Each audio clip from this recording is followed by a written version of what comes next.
সীমান্ত দিয়ে মাদকের চোরাচালান, বিভিন্ন কাজে শুধু এক নাম, তার নাম শোনা যায়।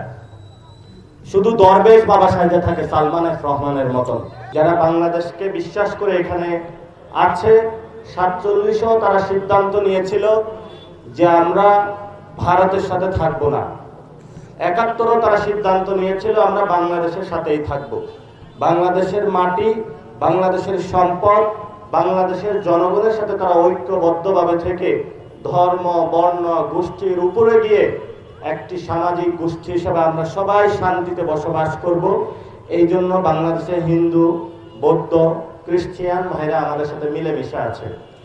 কিন্তু বাংলাদেশের এই যে সম্প্রীতি, সুন্দর সমাজ, এটা নষ্ট করার জন্য আমাদের পার্শ্ববর্তী কিছু ভাইরা হলো দিনরাত পরিশ্রম করে যাচ্ছে।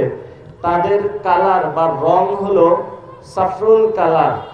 তাদের দলের নাম হলো বিজেপি, আর তাদের একটা সন্ত্রাসী গোষ্ঠী নাম হলো আরএসএস, যারা প্রতিনিয়ত বাংলাদেশের যে 71 সালে আমরা স্বাধীন হয়েছি, 47 সালে যে আমরা স্বাধীন হয়েছি, 90-তে আমরা লড়াই করে জয়ী হয়েছি, 24-এ তাদের এখানে যে ঘেটুপুত্র, তাদের চামচা খুনি শেখ হাসিনা ছিল, তাকেও আমরা বিদায় করে দিয়েছি ওই দেশে। এই জন্য আমরা বলি, সবাই বলি আলহামদুলিল্লাহ।